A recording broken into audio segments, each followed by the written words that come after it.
आज का हमारा टॉपिक है कार्यशील पूंजी का अनुमान लगाना। इससे पहले वाले व्याख्यानों में हमने कार्यशील पूंजी के का इंट्रोडक्शन, उसका महत्व, उसकी अवधारणा आदि के बारे में पढ़ा था। आज हम कार्यशील पूंजी का अनुमान लगाना इस विषय के बारे में पढ़ेंगे। किसी भी व्यावसायिक संस्थान में उत्पादन के विशेष स्तर की वित्त व्यवस्था के लिए कितनी कार्यशील पूंजी की आवश्यकता होगी, इसका अनुमान लगाना एक महत्वपूर्ण समस्या है।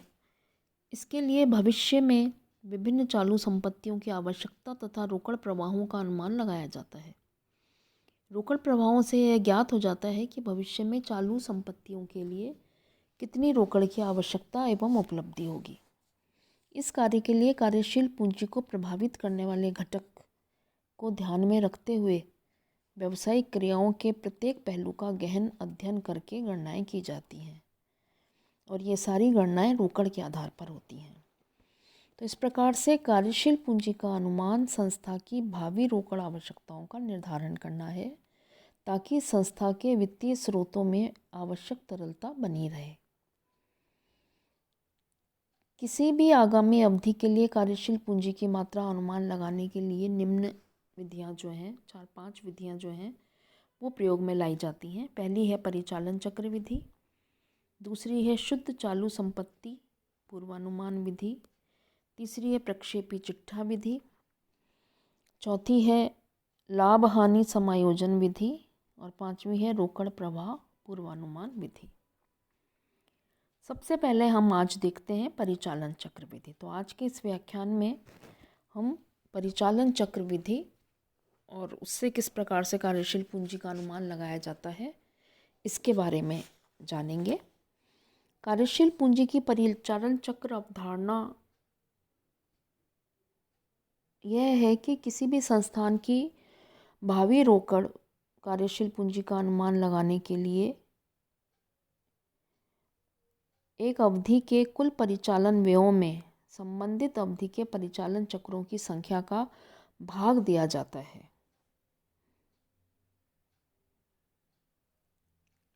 इसलिए कार्यशील पूंजी की मात्रा का अनुमान लगाने के लिए कुल परिचालन व्यय, परिचालन चक्र अवधि तथा परिचालन चक्रों की संख्या की गणना जो है वो ज़रूरी है।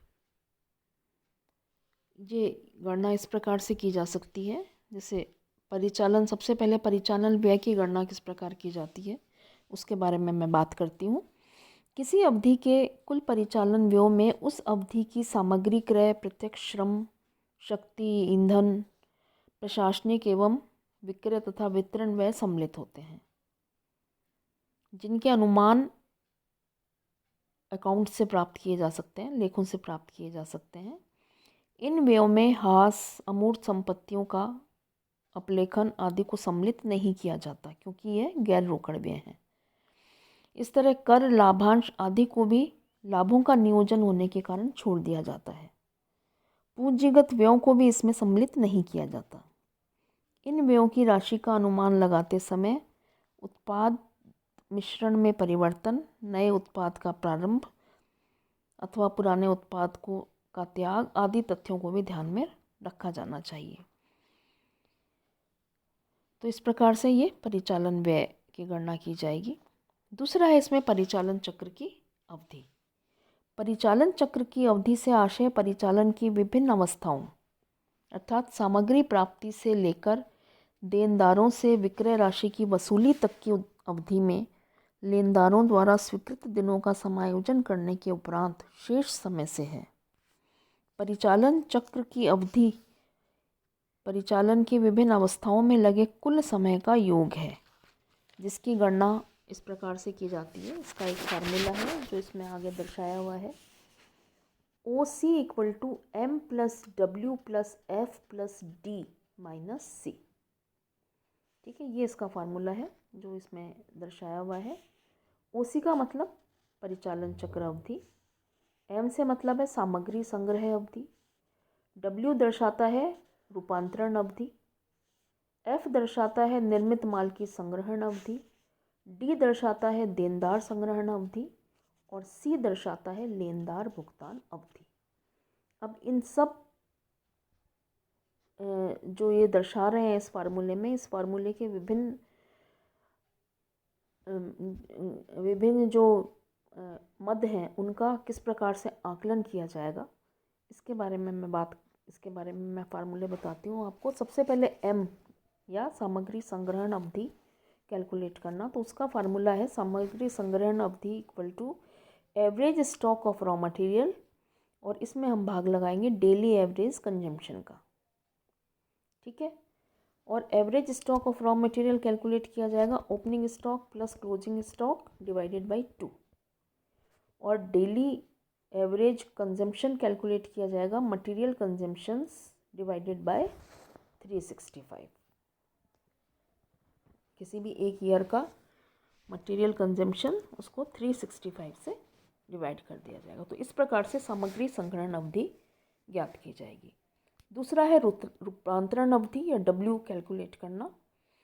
तो इसका जो फार्मूला है वो है average stock of work in process divided by daily average factory cost. तीसरा है निर्मित माल संग्रहण अवधि या एफ कैलकुलेट करना।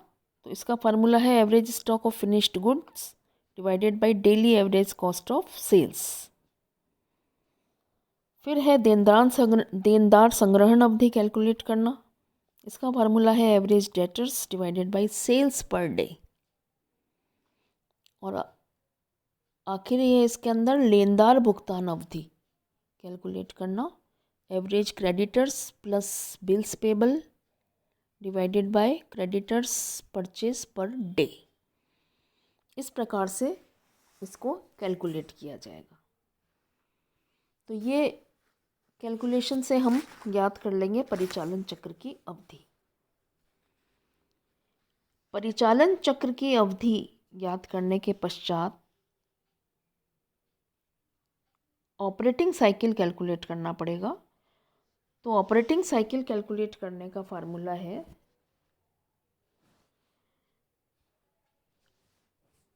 365 divided by operating cycle period. जो हमने इससे पूर्व में अभी ऑपरेटिंग साइकिल पीरियड कैलकुलेट किया था इस फार्मूले से, OC equal to M plus W plus F plus D minus C.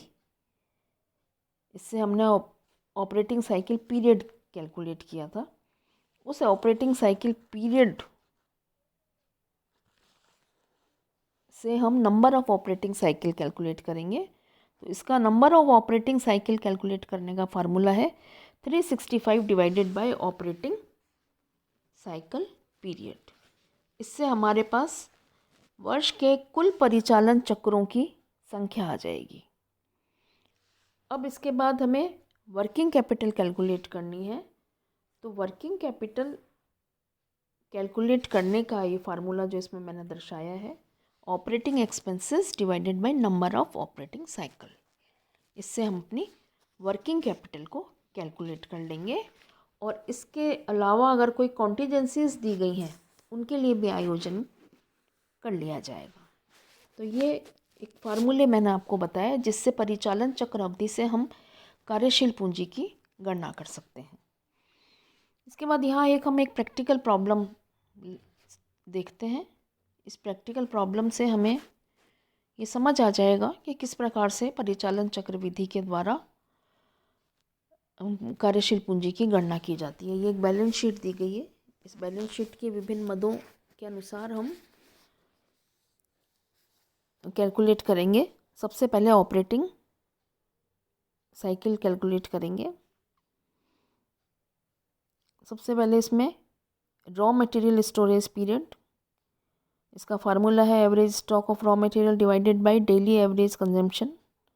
Average stock of raw material के लिए इस प्रॉब्लम में देखिए आप opening stock plus closing stock. तो ओपनिंग स्टॉक दिया हुआ है 10,000 और इसमें क्लोजिंग स्टॉक दिया हुआ है 11,000। तो 10,000 plus 11,000 opening stock of raw material 10,000 दिया हुआ है, closing stock of raw material 11,000 दिया हुआ है।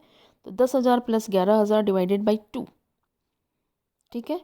इसको हम डिवाइड करेंगे डेली एवरेज कंजम्पशन से। तो डेली एवरेज कंजम्पशंस के लिए 34,000 divided by 365। Daily average consumption के लिए मैंने पहले फार्मूला बताया था, material consumed for the year divided by 365। तो जो मटेरियल है वो कंज्यूम हो रहा है इसमें 34,000 और उसको हमने डिवाइड कर रहे हैं 365 से। तो रॉ मटेरियल कंज्यूम्ड को निकालने के लिए ये मैं आगे इसमें बताती हूँ। रॉ मटेरियल कंज्यूम्ड को किस प्रकार से निकाला है, opening stock plus purchase minus closing stock. तो ओपनिंग स्टॉक 10,000 है, प्लस परचेज 35,000 है और क्लोजिंग स्टॉक है 11,000। तो ये हो गया 34,000 रॉ मटेरियल कंज्यूम्ड। तो इसके अनुसार 113 दिन आए हैं रॉ मटेरियल स्टोरेज पीरियड के। दूसरा कन्वर्जन पीरियड। कन्वर्जन पीरियड के लिए average stock of work in progress. Work in progress का एवरेज स्टॉक निकालेंगे 30,000 और 30,500 डिवाइडेड बाई 2 और उसको डिवाइड करेंगे डेली एवरेज प्रोडक्शन कॉस्ट से। डेली एवरेज प्रोडक्शन कॉस्ट निकालेंगे ओपनिंग वर्क इन प्रोग्रेस, इसमें ऐड करेंगे मटेरियल कंज्यूम्ड, ऐड करेंगे वेजेस एंड मैन्युफैक्चरिंग एक्सपेंसेस और इसमें से लेस करेंगे क्लोजिंग वर्क इन प्रोग्रेस। तो ये आ गया 48,500 डिवाइडेड बाय 365। तो इससे 228 दिन आ गए हमारे कन्वर्जन पीरियड के। इसी प्रकार finished goods storage period. Average stock of finish goods 5,000 plus 8,500 divided by 2 और इसको डिवाइड करेंगे 45,000 daily average cost of good sold. इसको निकालने के लिए cost of good sold, opening stock of finish goods plus production cost divided by closing stock of finish goods. तो ये आ रहा है हमारा 45,000। तो 45,000 डिवाइडेड बाई 365। तो ये 55 दिन आ गए हमारे फिनिश्ड गुड स्टोरेज पीरियड के। इसके बाद debtors collection period. Average debtors divided by daily average sale. इससे हम डेटर्स निकालेंगे, ये हमारे आ रहे हैं 67। और creditors payment period. Average creditors divided by daily average purchase. तो ये 5,000 plus 10,000 average creditors divided by 35,000 divided by 365 करके 95 रुपीज़ आ रही है हमारी डेली एवरेज परचेज। इससे आ रहा है हमारे क्रेडिटर्स पेमेंट पीरियड 78 डेज। तो इन सब से हमारा ओपनिंग साइकिल पीरियड आएगा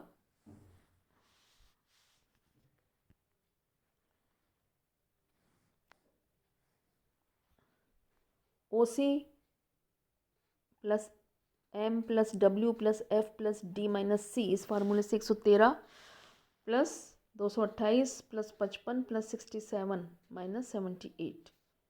तो ये 385 डेज आए हैं। इनसे हम कैलकुलेट करेंगे number of operating cycle per year. तो 365 divided by number of operating cycle period जो हमने ऊपर कैलकुलेट किया 385।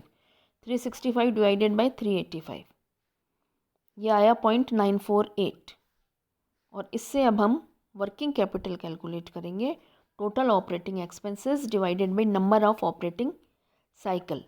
ऑपरेटिंग एक्सपेंसेस कैलकुलेट करने के लिए टोटल कॉस्ट ऑफ प्रोडक्शन ये 45,000 है, इसमें administrative expenses 15,000, selling and distribution expenses जोड़ेंगे 10,000। तो ये कुल ऑपरेटिंग कॉस्ट आ गई हमारी, ऑपरेटिंग एक्सपेंसेस आ गए 70,000। तो 70,000 डिवाइडेड बाई 0.948 73,839 ये हमारी आ गई वर्किंग कैपिटल रिक्वायर्ड। ठीक है, तो ये इस प्रकार से हम परिचालन चक्र अवधि से कार्यशील पूंजी की गणना करेंगे।